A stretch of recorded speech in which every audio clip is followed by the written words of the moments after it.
Ginan isurat ka san ka para may liran na addendum. Tapos sumong ka sa addendum, di ba ini man taon ni kagiyog, yung hypertension, kuan taon. Bagong taon na DMA. DMA. San taarin siya? Gloves, body lotion, shampoo, body wash. Bitang yan kapimbili niya na grocery agi kuan.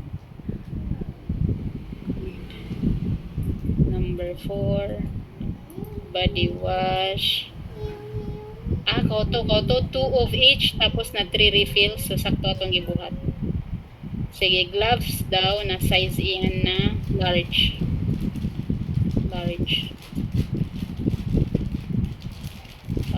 Quantity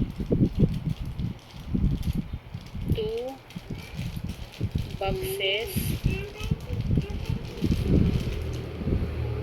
Tapos na refills 3.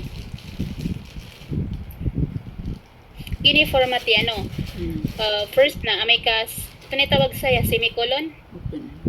So item, then semicolon, then quantity, then tinatawag saya basta ginan. Tapos 2 boxes, tapos comma, then refill, then ginampman, then so kuan number of refill. Yun ni kuananan, yun ni format yan. Body lotion,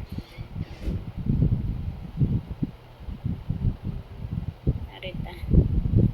Shampoo, ibig letter na to. Then body wash, Alaykumisalam. Body wash. Ginan. So ginan, okay na nang perfect na yan. Later ka ipag-extract tanan. Then imagay ta ki azat. Naba kasi ni mga bulong, so dili siya pang honey kang azat siya. Next. Niya pasatan sa